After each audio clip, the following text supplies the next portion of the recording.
ইফতারের পর সিগারেট খাওয়া যাবে কিনা, তারাবির নামাজের নিয়ত কিভাবে করব, ইফতারের সময় আজান দেওয়া হয় তখন কি আজানের জবাব দেওয়া উত্তম নাকি ইফতার করা উত্তম, রমজানে নারীদের প্রচুর ব্যস্ততা থাকতে হয় তাই নারীদের জন্য অধিক ফজিলতপূর্ণ কোনো আমল আছে কিনা, রাত 12টার পূর্বে সাহরি খেলে রোজা হবে কিনা। এরপরে প্রশ্ন হলো রমজানে গুনাহ মাফের জন্য কোন দামি আমল ও দোয়া আছে কিনা, কিভাবে ক্ষমা পেতে পারি দয়া করে জানাবেন। রমজানে গুনাহ মাফের জন্য আল্লাহ তাআলার কাছে তওবা এবং ইস্তিগফারের কোনো বিকল্প নাই। তওবা ইস্তিগফারই হলো গুনাহ মাফের প্রধানতম মাধ্যম। আপনি আল্লাহর কাছে বিগত জীবনের গুনাহগুলো মাপ চেয়ে পরবর্তী জীবন শুদ্ধ সুন্দর থাকবার সংকল্প করবেন, এটাই হলো মূল উপায় এবং এর মাধ্যমে আল্লাহর কাছে গুনাহ আপনি মাফ করাতে পারেন। প্রতিদিন একটা সময় বের করেন, ওই যে বলছি সাহারির সময় 5টা মিনিট 10টা মিনিট একটু হাত তোলেন, একটু আল্লাহর সাথে কথা বলেন, আল্লাহ আমি অনেক গুনাহ করেছি, অনেক অপরাধ করেছি, আপনি সব মাফ করবেন, ওয়াদা করেছেন, আল্লাহ ক্ষমাশীল, আল্লাহ ওয়াদা করেছেন মাফ করবেন, আল্লাহ আমি আর করব না, সংকল্প করেন, নিজে যা করেছি তার জন্য লজ্জিত হন, ভবিষ্যতে না করার সংকল্প করেন, আল্লাহ তাআলা মাফ করবেন ইনশাআল্লাহ। রমজানে নারীদের প্রচুর ব্যস্ততা থাকতে হয় তাই নারীদের জন্য অধিক ফজিলতপূর্ণ কোনো আমল আছে কিনা। আমাদের মা বোনরা রমজানে অনেক বেশি ব্যস্ত হয়ে পড়েন, মা বোনরা রমজানে বেশি ব্যস্ত হয়ে পড়েন, সেই জন্য তাদের ব্যস্ততা কমিয়ে আমল এবং ইবাদতের সুযোগ করে দেওয়ার দায়িত্ব আমাদের পুরুষদের। রমজান আসছে, সিয়াম বিরত থাকার জন্য পানাহার দিনের বেলা আল্লাহ তাআলা নিষেধ করে দিয়েছেন। আমরা এই পরিমাণ খানা খাই যে রমজানে আমাদের খানার চোটে মা বোনরা ইবাদত করতে চাইলেও করতে পারে না। দুপুর 3টা 4টা থেকে ইফতার বানানো শুরু হয় বেচারীদের, আমরা মাগরিবের সময় খাই, মাগরিবের পরেও তাদের কাজ করা লাগে। আমরা পরিকল্পনা করব এখন থেকে যে আমাদের ইফতারের আইটেমগুলো কমাবো এবং রমজানের আগে থেকে ঝামেলাগুলো সেরে ফেলবো যাতে করে মহিলাদের বেশি একটা ইবাদত করতে বিঘ্ন সৃষ্টি না হয়। পুরুষরা সহযোগিতা করব যাতে করে তারা ইবাদত করতে পারেন। তবে তারা যে চেষ্টা করছেন রোজাদারের জন্য সেটাও তাদের ইবাদতের সওয়াব এনে দিবে। সেই সাথে কাজের ফাঁকেও তারা জিকির আজকার দোয়া দরুদ করতে পারেন, মাসিক অবস্থায় ইসলামিক বই পড়তে পারেন, জিকির করতে পারেন, দোয়া করতে পারেন, এভাবে তারাও রমজান মাসটাকে ফলপ্রসূ করতে পারেন। আল্লাহ তাআলা তাদেরকেও সওয়াব দিবেন ইনশাআল্লাহ। তারাবির নামাজের নিয়ত কিভাবে করব। তারাবির নামাজ বা যে কোনো নামাজের নিয়ত জরুরি, নিয়ত ছাড়া কোনো আমল হবে না। কিন্তু নিয়তটা হলো মনের ইচ্ছার নাম। নিয়তটা কিসের নাম? আমি ভাইকে দিয়ে নিয়তটা কেন শুনছি সেটা আপনারা জানেন? জানেন না আপনারা। আমি ওনাকে দিয়ে কেন শুনলাম বলেন তো, কে বলতে পারবেন? কে বলতে পারবেন না? আমি ওনারা দিয়ে এই জন্য শুনছি যে ওইটা আমার জানা ছিল না। এটা হলো সত্য কথা, ওইটা আমি নিজেও জানি না। নামাইতুয়ান দিয়ে শুরু এটা জানি, কিন্তু বাকি শেষেরটা আমি জানি না। এই জন্য আমি চাইছি একটু শুনতে আর কি। আমি জানি না এই জন্য যে কোরআন হাদিসে কোথাও পাই নাই। এখন ভাইরা কেউ পাইলে তো ভিন্ন কথা, আমি কোথাও পাই নাই। এই নিয়ত মুখে এরকম গদবাদা উচ্চারণ করা, হ্যাঁ এটা পাইছি আমরা ছোটবেলা বগদাদি কায়দায়। বগদাদি কায়দা এটার জন্য কত মাইদ্যরে হয়তো খাইছি, পাইয়া তখনই ভুলে গেছি। এটা পরবর্তীতে কোরআন হাদিসে যেহেতু পাই নাই এই জন্য আর আমরা ওটা মুখস্থ করি নাই। ভাইরা আমার, নামাজের জন্য এরকম নামাইতুয়ান, এরকম গদবাদা যে দোয়া আমরা শিখেছি এগুলোর কোনোটি কোরআন বা সুন্নাহর কোথাও। আমরা নিয়ত করব মন থেকে যে আমি তারাবির নামাজ পড়ছি, বাস এটা আমার ইন্টেনশন আছে, নিয়ত আছে, মনে আছে, এটাই যথেষ্ট। মুখে উচ্চারণ করা জরুরি না এবং মুখে উচ্চারণ করা এটা সুন্নাহও না। নবী সাল্লাল্লাহু আলাইহি ওয়াসাল্লাম শেখানো না এটা আমাকে। ইবাদত করতে হবে তার পদ্ধতিতে।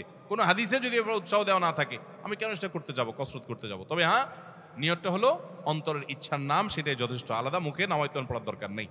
তারাবির নামাজ কি সুন্নত না নফল নাকি ওয়াজিব? তারাবির নামাজ সুন্নাত, নবী করিম সাল্লাল্লাহু আলাইহি ওয়াসাল্লামের সুন্নাত, সাহাবা ইকরামের সুন্নাহ। অতএব সুন্নাতের নিয়ত করলে নামাজ হয়ে যাবে। নফল শব্দের অর্থ হলো ফরজ ওয়াজিবের বাইরে এক্সট্রা, অতিরিক্ত। নফল মানে অতিরিক্ত, সেই হিসাবে নফল নিয়ত করলে আদায় হয়ে যাবে, কিন্তু এটা সুন্নাহ নামাজ। তারাবির নামাজ কিসের নামাজ? সুন্নাহ নামাজ। সারি ও ইফতারে কোনো দোয়া আছে কিনা? সারি এবং ইফতারের দোয়া আছে, বিশেষ করে ইফতারের দোয়া আছে, সারির জন্য আলাদা কোনো দোয়া নেই। ইফতারের দোয়া হলো বিসমিল্লাহ বলে ইফতার শুরু করবেন, আর ইফতার করার পরে দোয়া করবেন যাহাবাজ জামা ওয়াবতাল্লাতিল উরুক ওয়া সাবাতাল আজরু ইনশাআল্লাহ। যাহাবাজ জামা ওয়াবতাল্লাতিল উরুক ওয়া সাবাতাল আজরু ইনশাআল্লাহ। আল্লাহুম্মা লাকা সুমতু আল রিজকিকা আফতারতু, এটাও হাদিসে আছে। কিন্তু এই যাহাবাজ জামা ওয়াবতাল্লাতিল উরুক ওয়া সাবাতাল আজরু ইনশাআল্লাহ যেটা বলেছি, এইটা বেশি অনেক হাদিসগুলোতে আছে এবং সনদের দিক থেকে অনেক বেশি স্ট্রং, অনেক বেশি প্রসিদ্ধ এবং অর্থটাও বেশ চমৎকার। যাহাবাজ জমা মানে হলো আমার ক্লান্তি দূর হলো, ওয়াবতাল্লাতিল উরুক মানে শিরাগুলো সব আর্দ্র হলো, যে পানি পান করেছি, ইফতার করেছি, এবং ওয়াসাবাতাল আজরু ইনশাআল্লাহ, আল্লাহর কাছে বিনিময় দাঁড়িয়ে গেছে ইনশাআল্লাহ। এটা ইফতার করার পরে বা কিছুটা খেয়ে তারপরে এটা পড়া সুন্নাত। জাহাবাজ জমা আবতাল্লাহ তাআলা উরুক ওয়া সাবাতাল আজরু ইনশাআল্লাহ। আর ইফতারির একবারে শেষের দিকে আপনার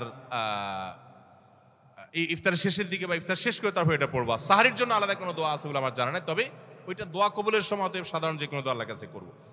ইফতারের সময় আজান দেওয়া হয়, তখন কি আজানের জবাব দেওয়া উত্তম নাকি ইফতার করা উত্তম? খুবই দরকারি একটা প্রশ্ন, খুবই দরকারি একটা প্রশ্ন। কারণ আমরা যারা নিয়মিত মাগরিবের সময় আজানের জবাব অন্য সময় দেই, রমজানে আসলে আমাদেরও বেশিরভাগ লোকের এটা দেওয়ার সুযোগ হয় না। কারণ ইফতার আজানের ওয়াক্ত, সূর্য ডুবছে, আজান হয়েছে, আমরা ইফতার নিয়ে এমনভাবে ব্যস্ত হয়ে পড়ি আজানের জবাব আর দেই না। এখন প্রশ্ন হলো কোনটা আগে করবেন কোনটা পরে করবেন? উত্তর হলো আগে আর পরের দরকার নেই, দুইটাই সমান্তরালভাবে করতে পারেন। বিসমিল্লাহ বলে আপনি আল্লাহু আকবার যদি টাইম মতো আজান হয়ে গেল, আপনি ইফতার করলেন, ইফতার করে আপনি আল্লাহু আকবার আজানের জবাব দেন, খেতে থাকেন আর ফাঁকে ফাঁকে জবাব দিয়ে দেন। জবাব দেওয়ার সময় আপনি খেতে পারবেন না, একদম চুপচাপ বসে জবাব দিতে পারবেন, কোনো কথা নাই তো। খাওয়ার ফাঁকে ফাঁকে একটু ব্রেক দিয়ে দিয়ে আপনি আজানের জবাব দিয়ে দেন, তাহলে দুইটা একসাথে হয়ে যেতে পারে। আমরা অনেকে এটা করি না, এটা করা উচিত আমাদের। রমজানে কখন দোয়া করলে দোয়া কবুল হয়? রমজানে দোয়া কখন কবুল হয়? প্রথমত রোজাদার ব্যক্তির সারাদিনই দোয়া কবুল হয়। নবী করিম সাল্লাল্লাহু আলাইহি সাল্লাম বলেছেন যে রোজাদার ব্যক্তির দোয়া কবুল হয় হাত্তা ইফতিরা, সে ইফতার করার আগ পর্যন্ত। কোন কোন হাদিসে আসছে হিনা ইফতির, ইফতারের সময়টাতে দোয়া কবুল হয়। তাহলে রোজাদার সারাদিনই তার দোয়া কবুল হয়। আপনি রোজা অবস্থাতে, সিয়ামরত অবস্থাতে, অফিসে আদালতে, কাজে কর্মে, মা বোনরা রান্না বাড়ায়, যে যেখানে থাকেন না কেন, ওই ফাঁকে ফাঁকে আপনি দোয়া চালাই দিবেন। এবং দোয়ার জন্য অজুও জরুরি না, বিনা অজুতেও দোয়া করতে পারেন, যদি অজু করে করলে উত্তম। আর দুই হাত তুলে করতে পারছেন না, কাজ করছেন, মনে মনে আল্লাহর সাথে কথা বলছেন, এটাই দোয়া, মুনাজাত চলতে থাকবে। সারাদিনই রোজাদার ব্যক্তির রোজা অবস্থা দোয়া কবুল হয়। বিশেষ করে ইফতারের আগ মুহূর্তে দোয়া কবুল হয় স্পেশালি। আর ভোর রাত, সেটা তো দোয়া কবুলের সময়, সাহারির সময়টা। তাহলে সারাদিন, ইফতারের আগে এবং সাহারির সময়, 3 সময় রমজান মাসে দোয়ার জন্য বিশেষভাবে যত্নশীল থাকবো। রাত 12টার পূর্বে সাহারি খেলে রোজা হবে কিনা?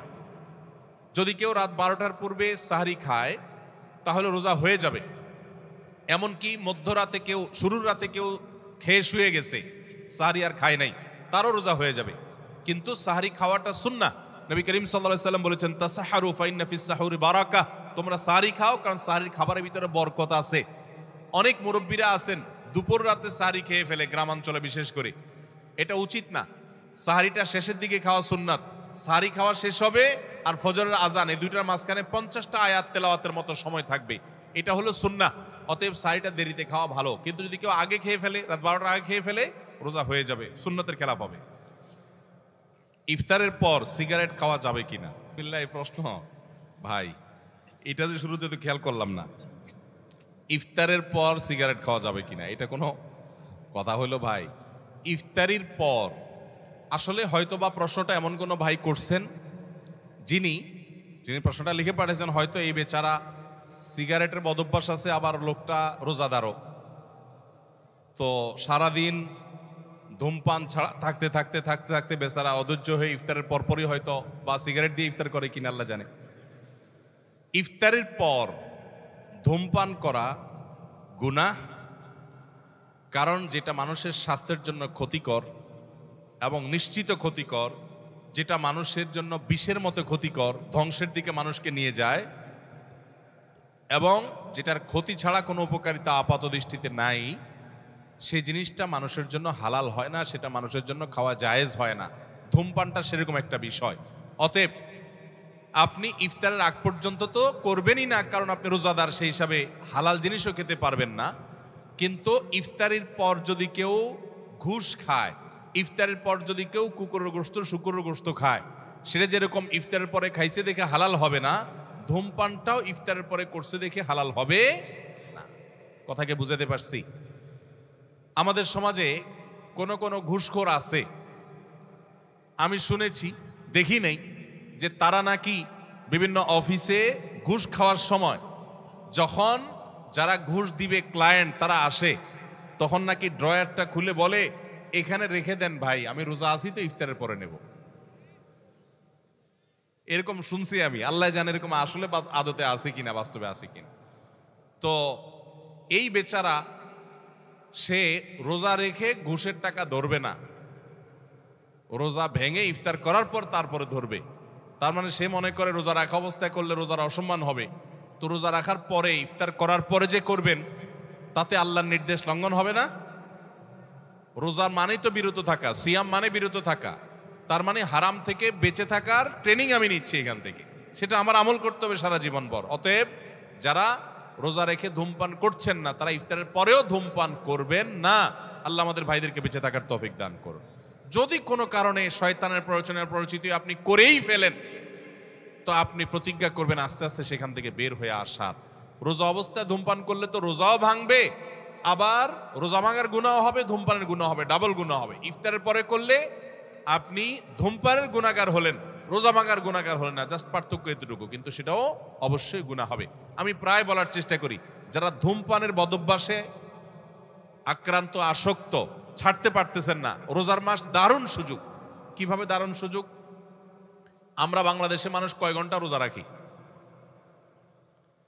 16 ঘন্টা, 15 ঘন্টাই ধরেন। 15 ঘন্টা যদি আপনি রোজা রাখেন, ইফতারি, মাগরিবের নামাজ, ইফতার করে এসে আবার খেতে বসেন, এই পুরো সময় মিলে রাতের খাবার সহ মিনিমাম 1 ঘন্টা তো লাগে নাকি? তাহলে 16 ঘন্টা এঙ্গেজ হয়ে গেলেন। তারাবির নামাজ আর 1 ঘন্টা, 17 ঘন্টা। সাহারি আপনার ঘুমাইতে যান আপনি 6 ঘন্টা মিনিমাম, তাহলে কত ঘন্টা হলো? 23 ঘন্টা। আর সাহারি খাওয়া টাওয়া মিলিয়ে, ফজর নামাজ মিলিয়ে, বাস ফজর নামাজ তো রোজার মধ্যে চলে গেল, সাহারি খাওয়া এবং ঘুম থেকে উঠা, এই পুরো সময় মিলে আরো 1 ঘন্টা, তাহলে 24 ঘন্টা হয়ে গেল। আর যদি বলেন যে না 1 ঘন্টা পুরো যায় না সাহারিতে, তাহলে আধা ঘন্টা সাহারিতে গেলে আর আধা ঘন্টা থাকে। রমজান মাসে কেউ এই আধা ঘন্টা 1 ঘন্টার সময় কষ্ট করে তার নেশাটাকে আটকায় রাখতে পারলেই তার দ্বারা পুরো 30 দিনে অভ্যাসটা পরিবর্তন করা সম্ভব। কারণ 23 ঘন্টা তার ধূমপানের সুযোগই নেই, বিশেষ করে 15 ঘন্টা রোজা আর 6 ঘন্টা ঘুম, তাহলে 21 ঘন্টাতে এখানে ফিক্সড। আর বাকি ইফতার, তারাবি, অন্য সব মিলে যদি আরো 1-2 ঘন্টাও দেন তো 22-23 ঘন্টা তো আপনি এমনিই ধূমপান করতে পারতেছেন না, আর 1-2 ঘন্টা কষ্ট করলেই ধূমপান ছাড়া সম্ভব, শুধু হিম্মত করতে হবে। আল্লাহ আমাদের ধূমপায়ী ভাইদেরকে ধূমপান রমজান মাসে অন্তত ত্যাগ করার তৌফিক দান করুন। রোজা রেখে রক্ত দেওয়া যাবে কিনা? মানুষকে রক্ত দান করা সওয়াবের কাজ। কোন রোগীকে চিকিৎসার জন্য রক্ত দেওয়ার প্রয়োজন হয়েছে, আপনি রক্ত দিতে পারবেন, কিন্তু রোজা রেখে দিতে পারবেন কিনা? উত্তর হলো, যদি রোজা রেখে রক্ত দিলে আপনার রোজার কোনো ক্ষতি না হয়, আপনি দিতে পারেন। রোজার ক্ষতি না হওয়া মানে, অনেকে আছেন যে রক্ত দিলে তিনি নিজে দুর্বল হয়ে, তার শরীরে এমনি রক্ত শূন্য, রক্ত দেওয়ার ফলে দুর্বল হয়ে তার রোজাটাও বরং রাখাটা রিস্ক হয়ে যেতে পারে। এরকম যদি হয় কেউ, তাহলে তার জন্য এটা করা উচিত না, জায়েজ না, যেহেতু তার রোজা হুমকির মধ্যে পড়ে যাবে। আর এরকম সচরাচর বেশিরভাগ লোক এরকম না, সুস্থ স্বাভাবিক আলহামদুলিল্লাহ, যে 1 ব্যাগ রক্ত আমি দিলে আমার অসুবিধা হবে না, আমি রোজা রাখতে পারবো, তাহলে সে অবস্থায়, রোজা অবস্থায় রক্ত দিলে রোজা ভঙ্গ হবে না। স্বামী স্ত্রী একসাথে নামাজ পড়া যাবে কিনা, এবং যদিও পড়া যায় তাহলে তার নিয়ম কিভাবে? স্বামী স্ত্রী একসাথে নামাজ পড়তে পারেন, যার যার নামাজ আলাদা আলাদা পড়লে তো পাশাপাশি পড়তে পারে। জামাতে নামাজ পড়লে স্বামীর সামনে দাঁড়াবেন, স্ত্রী পেছনে দাঁড়াবেন, এবং স্বামী একামত দিবেন, আবার ইমামতিও করবেন, করে জামাতে নামাজ পড়তে পারেন যদি তারা 2 জন হন। রোজা অবস্থায় স্বামী স্ত্রী একে অপরকে চুম্বন করতে পারবেন কিনা? যদি এটার ফলশ্রুতিতে নিজেকে নিয়ন্ত্রণ হারিয়ে ফেলার আশঙ্কা থাকে তাহলে জায়েজ নেই, আর সেরকম আশঙ্কা না থাকলে জায়েজ আছে, এবং বিভিন্ন হাদিস দ্বারা এটি প্রমাণিত আছে যে এটা যদি অনিয়ন্ত্রিত হয়ে যাওয়ার আশঙ্কা না থাকে তাহলে এটা জায়েজ আছে, এবং হাদিস দ্বারা সেটি প্রমাণিত। শুটকি মাছ খাওয়া হালাল নাকি হারাম? ভাই, এই প্রশ্ন চিটাঙ্গালারা শুনলে মাইর দিত, যে শুটকি ছাড়া তাদের চলেই না, আর এরা জিজ্ঞেস করে এটা হালাল না হারাম। ভাই, শুটকি মাছ খাওয়া হালাল, মাছ খাওয়া হালাল। এখন মাছকে কি আপনি শুটকি বানায় খাবেন, নাকি হালুয়া বানায় খাবেন, নাকি আপনি ফ্রাই করে খাবেন, সেটা আপনার ব্যাপার। মাছ হালাল প্রাণী, এটা মারা গেলেও খাওয়া যায়, জবাই করার প্রয়োজন হয় না, অতএব এটা খাওয়া হালাল।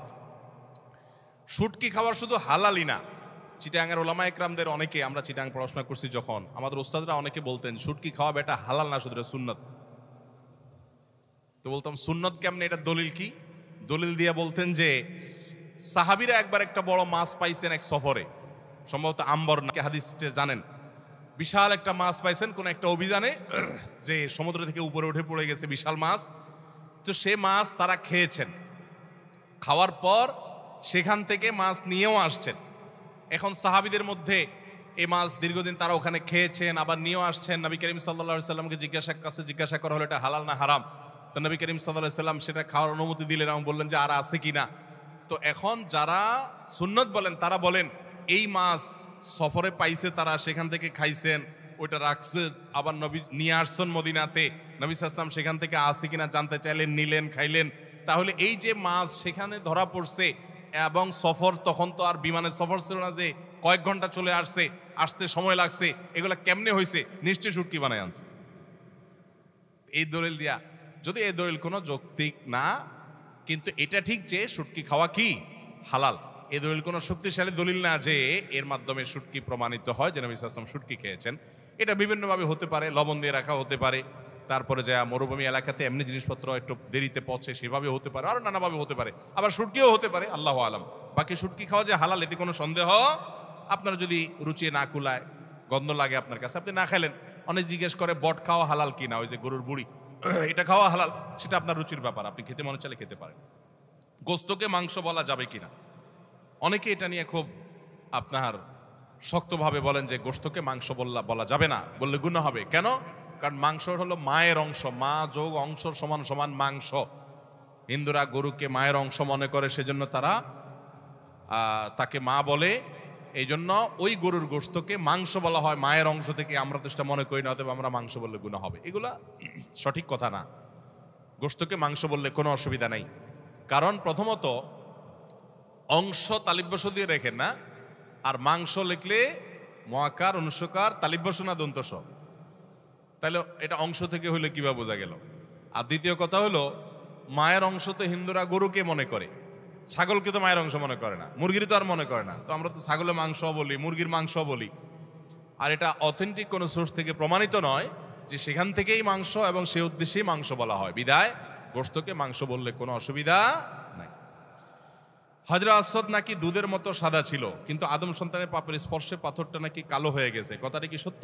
হ্যাঁ, এ মর্মে হাদিস আছে, এটি জান্নাত থেকে আসা পাথর এবং এটি বনি আদমের যে পাপ সেগুলোকে মোচন করেছে, করতে করতে সেটা কালো পর্যন্ত হয়ে গেছে, এরকম একটি রওয়ায়াত আছে।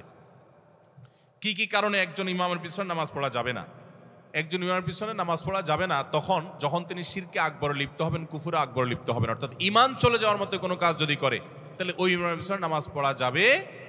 ধরুন তিনি কোনো মাজারে সিজদা করেন, মাজারে তিনি শিরকে আকবরে লিপ্ত হন, আল্লাহর প্রতি অবিশ্বাস হয়, কুফুরি হয়, এরকম কোনো কিছুতে লিপ্ত হন, তিনি নিজে কুফুরি কালামের সাথে, কুফুরের সাথে জড়িত, কুফুর আকবরের সাথে জড়িত, তাহলে সেক্ষেত্রে তিনি ইসলামদের গণ্ডি থেকে খারিজ। কুফর এবং শিরকে আকবর যদি করে কেউ, মুসলমানই না, তার পিছনে নামাজ পড়া যাবে না। এটা ছাড়া অন্য কোনো গুনাহ বা পাপ যদি তার মধ্যে থাকে, সে প্রকাশ্য কোনো গুনাহে লিপ্ত, কোনো পাপে লিপ্ত, সুদের কারবার লিপ্ত, জেনায় করেছে, এরকম যদি কোনো পাপে লিপ্ত হয়, তার পিছনে নামাজ পড়লে নামাজ হয়ে যাবে। কিন্তু এরকম ইমামকে ইমাম হিসাবে নিযুক্ত করা মসজিদ কমিটির লোকদের জন্য জায়েজ নাই, যে প্রকাশ্যে গুনাহে লিপ্ত, তাকে ইমামতি থেকে খারিজ করে যোগ্য লোককে সেখানে বসানো তাদের কর্তব্য। কিন্তু যদি ইমাম কর্তৃপক্ষ সেটা না করে, আপনি তার পিছনে নামাজ পড়লে নামাজ আপনার হয়ে যাবে।